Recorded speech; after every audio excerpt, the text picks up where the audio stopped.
to add a few personal comments. I've known of Roger back into the early 70s, and I've been quite amazed by what he's done. I'm also quite amazed that very few Canadians know what he's done. And I think it's a typical state in order to be known, you have to be from another country. But Roger's work is extremely well known in other places, and I think more people should know about him here. I also want to point out that if you look at Roger's work and at the detail in his work, the effort involved in it, you come up with words like, first you have to really understand the nature of a problem, in this particular case of medicine. And then somehow you've got to have this ability to put yourself to it, this meticulous, about 200,000 terms had to be defined, and somebody had to do that. It's an enormous effort, and it isn't an easy effort. We face other ones like that. I'll tell you about in a second. And goes with that is perseverance. You just don't give up. You've been doing this for 40 years. And, you know, it's still not complete. And even in your own language, you've got to do this work yet. And then finally, you have to go out and you have to sell it and promote it. And you talk about salesmen, Roger. I think you're one of the best salesmen around here. You've sold across the globe the concepts here. Roger's been invited to all these countries to speak in major meetings. And, again, it's known in other countries that Canada has made this major contribution. It all sums up to dedication. And I've seen in Roger the kind of dedication that you see in very few people. By the way, we face, and Roger knows this, a very similar problem right now in creating an electronic health record. They've been buzzing that around since the early 90s with the U.S. work in the Institute of Medicine saying we'll have an electronic health record, they call it electronic patient record, or CPR, computer-based patient record. We still don't have it. And one of the reasons we don't have it is no one's done this kind of meticulous, dedicated work that's necessary to create the state of that record, the parts of the record, the vocabulary, the structure, and have all the inputs that are necessary from the different people. Yet we run around talking about it for a decade now, promising it in a year. It's still in committees. Huh? And it's still in committees. But I never had committees. I did the work, and that's unbelievable what goes on there. So it's interesting. It's something we know very little about, needs to again be done. And I don't know if Canada can rise to it, or others will rise to it, or we'll just have a bunch of people running around saying we'll have it in 2 years. I also want to point out the reason I knew 1066 is in Vancouver. There's a building I used to go to. It's on Hastings Street. It's 1066 Hastings. The only way I remember that's the address of the Battle of Hastings? I didn't realize they had it in Victoria, Vancouver. Victoria? This is Vancouver. Yeah. Vancouver. It's Hastings Street. There's a building on 1066. So it's the other thing I wanted to mention is back in about 1979, we were in a seminar where one of the people in Toronto, a similar seminar series back then, was talking about coding systems. And you get really frustrated. There were many codes. There was your code, there was the ICD, and he finally said a code is a code is a code. And my contribution to that, which is now world famous, is a code by any other name is a code. A code by any other name is a code. So I leave you with that thought, Roger. Anyway, open for questions. I really relate to your idea of different ways of expressing terms. Just about. I didn't get everything. Just my thing. So I really relate to the problem you talked about and all the different components that go together to define something.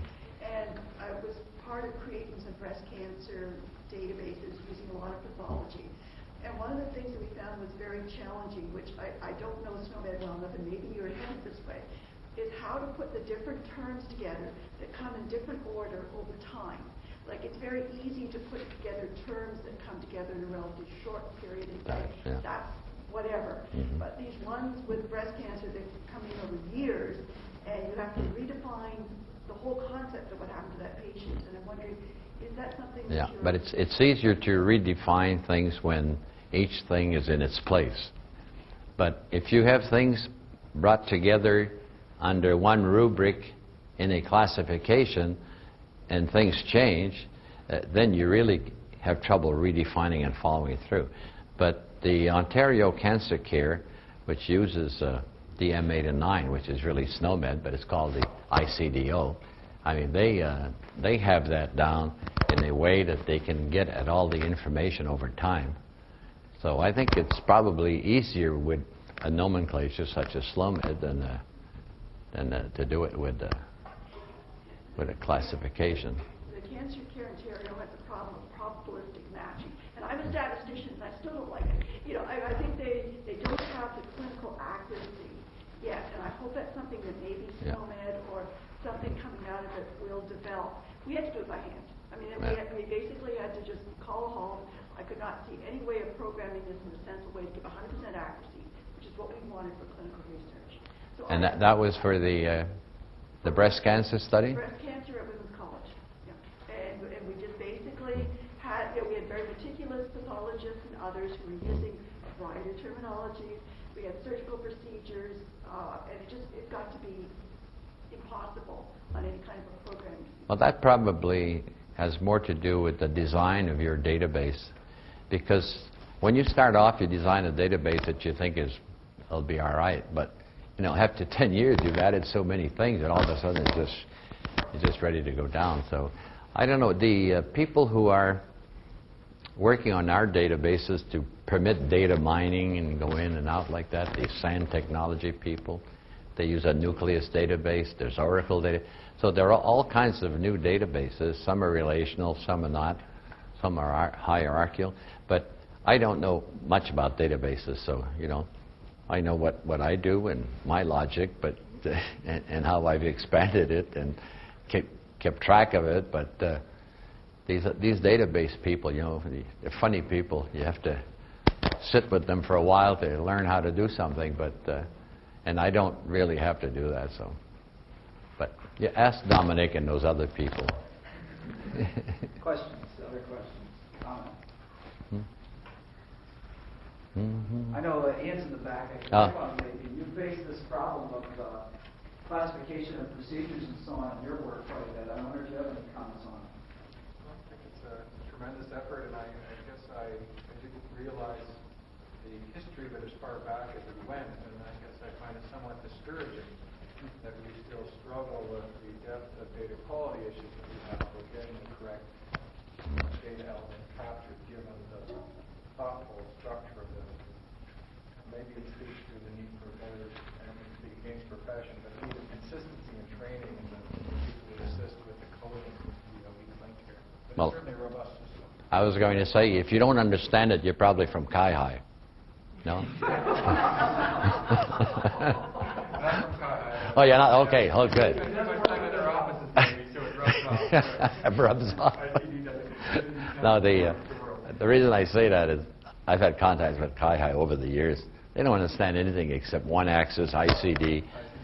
And I mean, they don't understand anything else, and they won't even take the time to listen. And they're not physicians, so. Everyone knows the Côté is Canadian Institute for Health Information, and it's been one of the kind of positive forces in the sense that it's a place in which there's a huge repository of information that in theory should be of value to us in assessing our health system. But it's a huge, burdensome organization that doesn't do assessment of the outcomes and so on in our health system. So there's been a huge problem in their It's a huge depository of our tax money. That's yes. $85 million. Oh. Very interesting thing. So. And I need $400,000 to finish SNOMED. They got 85, and they never helped at all. But I'm going to finish it without them. Who needs them? Yeah? What about linking? I noticed when you go through the nomenclature, Yeah. finally you get to a disease, so to speak. Yeah. Is that linking No. done strictly manually, or do you do it? Is there some Well, automatic? a lot of the links have been pre-designed and are in there. If you open a book of SNOMED and you have, for example, hemorrhage, in the brain, or subdural hemorrhage in the left hemisphere, well, it's there, and it's already pre-coded in detail, but it's there with a code that matches the ICD, or at least that can go into an ICD rubric. And that's the only reason we have this disease category, is to be able to keep in touch with the World Health Organization and their ICDs. But in the database of the patient record, you would have that he has a hemorrhage in the subdural region, so forth, so that if you wanted to look up later on, how many cases do we have where there's a hemorrhage in the subdural region? There's two codes that are in this box, and in the left frontal lobe.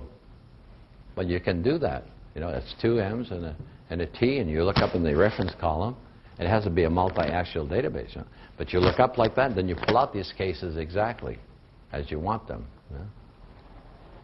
But if you want all the hematomas or all the hemorrhages in the subdural space, you look up hemorrhage, subdural space, and pull them all out. If you want brain, then you take the two first letters of the subdural and all that, because that axis is A, so it's a T, A for the nervous system, and you pull out all the M's that show hemorrhage, and 35,000 with the T code for the site.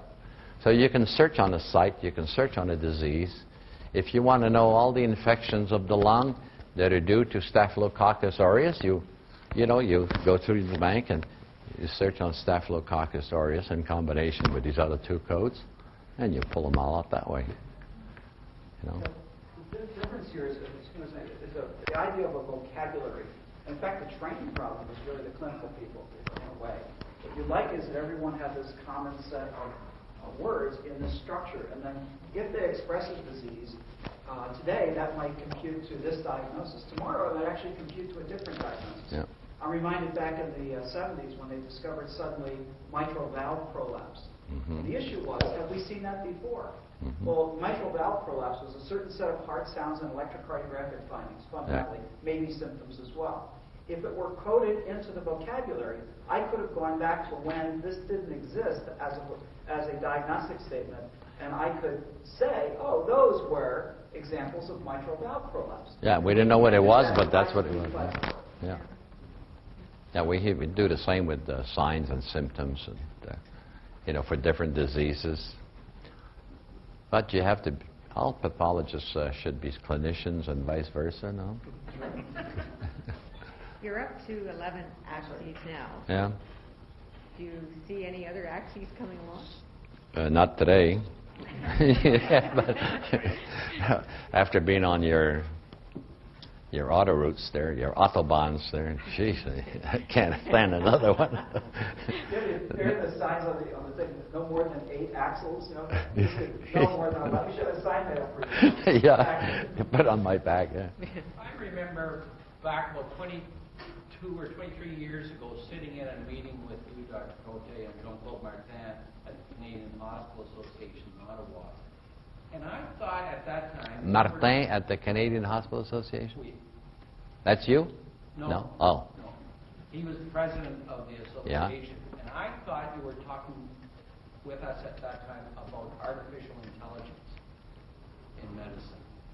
Were you not working on some projects at Sherbrooke at that time? No, I had colleagues that were doing that, but I was too busy trying to decipher what the hell the doctors were saying and put it in English or French or whatever. But but I went to talk to the prison people there once about their record for prisoners following in Ottawa.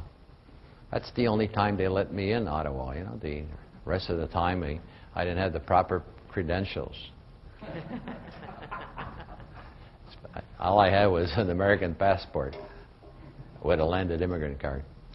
That always helps. By the way, part of Roger's history is his family originally came from Canada. Yeah, from Went Quebec. down to the mills in, was it New Hampshire? You said? Yeah, Manchester, New Hampshire. And eventually he migrated back here again, so Yeah. we've been very fortunate.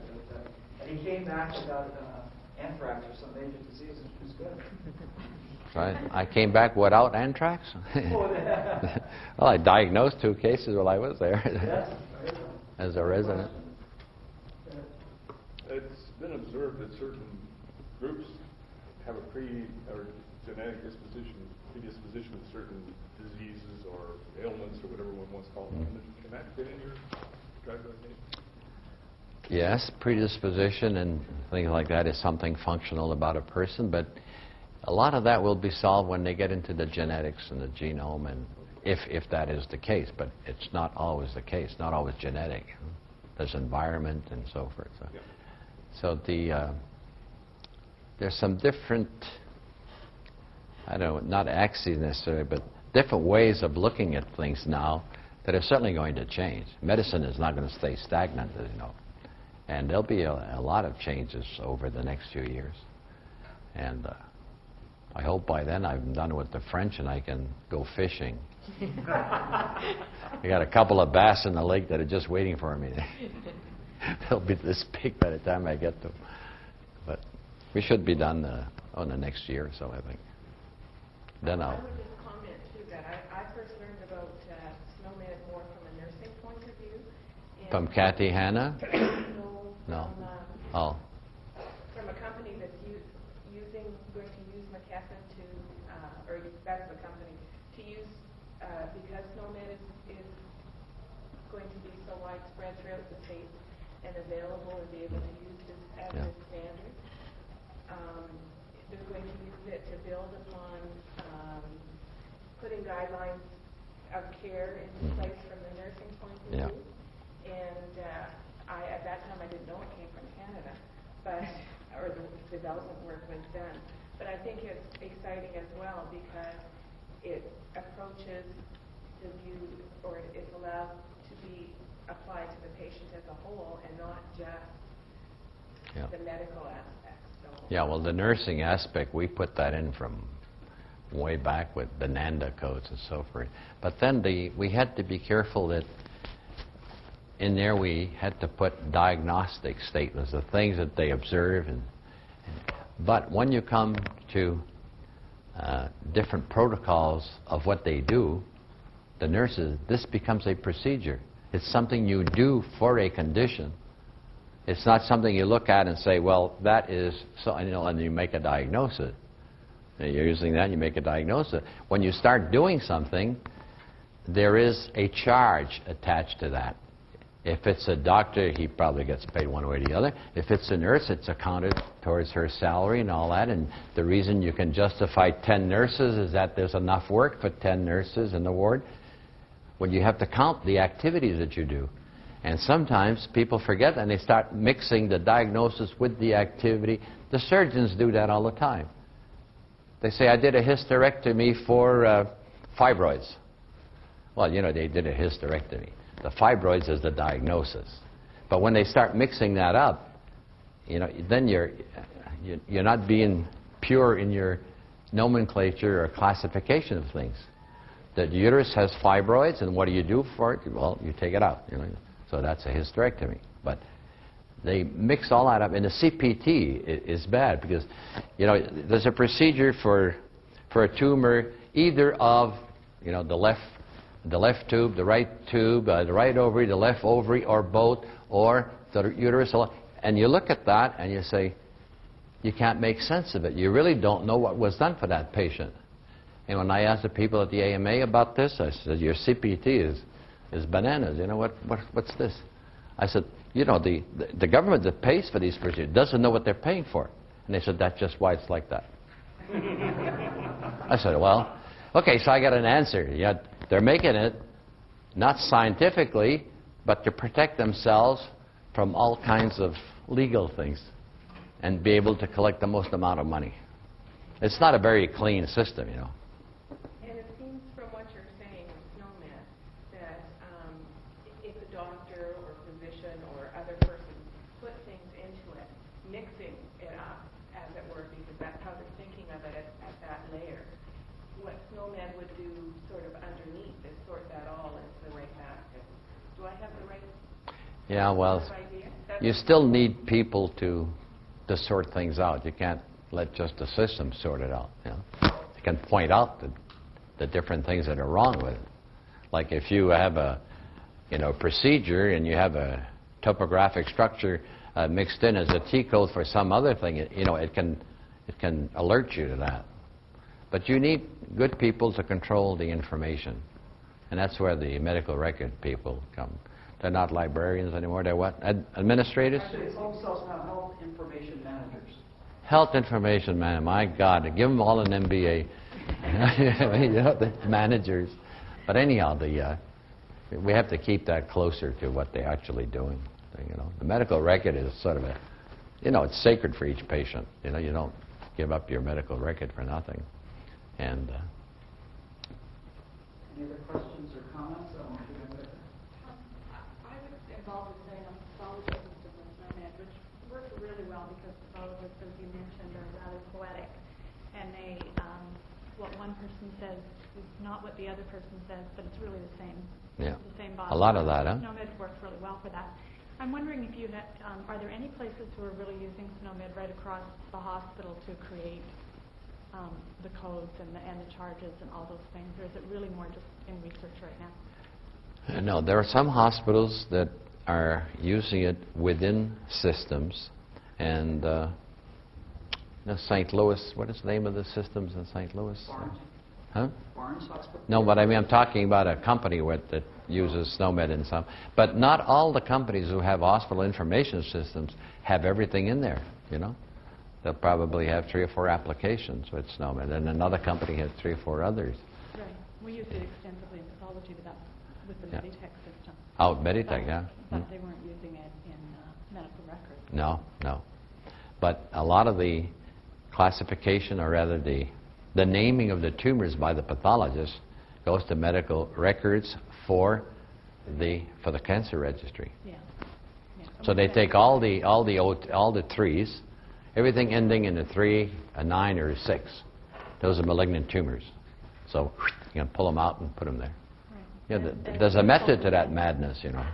I saw that method finally in the end when we were In the end, after 10 years, I mean, nobody was there to After we teach. got all kinds of things built, we went, oh, now we see what it is. Look Yeah. at that O3 on everything. Yeah. And it does work beautifully for pulling information Oh, from yeah. the cancer registry. Yeah. I just wondered if there was any place in Canada who was using Well, it. they're using it for other things, but here again, there's small projects on different things. Like some people use it in trauma, you know, and it's beautiful there for trauma because we have, I don't know, oodles of different fractures and bruises and contusions, and you have all the topography of the bones. So, you know, it's very simple. You have all the proper names for all the different fractures. Cole's fracture, you know, fracture de Cole. Really. Other comments or questions? I just want to read something. We asked, as we were sharing this with Roger earlier, a good friend of ours who actually, I think he talked here, did he not, about Bernstein? Yes. Yeah. There's something, believe it or not, called the Banff Declaration. This is an interesting thing. If anybody's interested, we can get you copies of this, where the people involved in family medicine are finally trying to change the coding system so that they can deal with the capabilities or the problems they've got in family medicine. And I'm particularly recommending extensions to this SNOMED system related to this. Just to read Anything here, else on it, too? we recommend that the United States Secretary of Health and Human Services should immediately incorporate data standards for routine documentation of the essential content of primary care. This is not at all well addressed. I've worked a lot in this area myself. These standards should include the simultaneous reporting of both patient's perspective and the reasons for encounter, as well as the requirement that primary care should be ordered in an episode.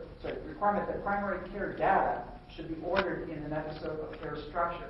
There's a huge problem right now in trying to use, again, ICD type thinking in the primary care situation, and even the current coding systems don't have, quote, diagnoses, I'll call them, like fear of cancer. In other words, you're there not because you have cancer, because you fear it. And obviously dealing with that in primary care is critical. The International Classification of Primary Care, with its linkage to ICD-10 and so on, should be accepted and used as the initial basis for the classification in U.S. primary care settings. In order to facilitate linkage among ICPC and reference terminologies, we recommend that primary care representatives be appointed to the SNOMED editorial board and another group that's related to SNOMED.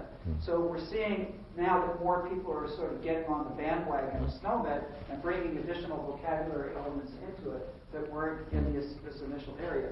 There will be, I think, in the future, additional axes in this, and it's good that Roger has set us on with 11 of them. Hopefully there won't be 20 by the time we're all No, actually, the terminology that they're talking about has to do with signs, symptoms that patients have. And, you know, we have maybe 10,000 signs and symptoms in SNOMED. But these people are working on their own things, and they've never really examined SNOMED to see what's in it. Because at one point, someone asked me about the signs and symptoms, and I actually went through all of the function axes, and I made a special mark in one of the boxes, and then pulled them all out and printed them up. And when they got just that, then they understood SNOMED because they saw the signs and symptoms. they didn't see the staphylococcus and all the bugs, and and the fish and the mosquitoes, and they were lost because they didn't know how to go through it. So I extracted all that, and many of the primary care people were pleased. But the group that you're talking about, which is run from Holland by he's one of the guys named in there. I don't know. Anyhow, the Dutch and then Morris Woods and they're ICD people, and their thing is to try to get a sign or a symptom in a small enough code that can then fit back into the master ICD classification. Well, they'll never get anywhere with that. Enough that they want to get this But- concept into. Yeah, well, they're afraid that they're being bypassed now. Right. Very interesting. So anyway, It's you've good. now heard of the Banff Declaration. Roger, it's But been a Declaration of Independence? great, yes, right. It's been a great honor to have you here. And Well, thank you. it's And been- a little sign of our appreciation. It's been my pleasure. Hey, There you go. it says University of Waterloo. Wow.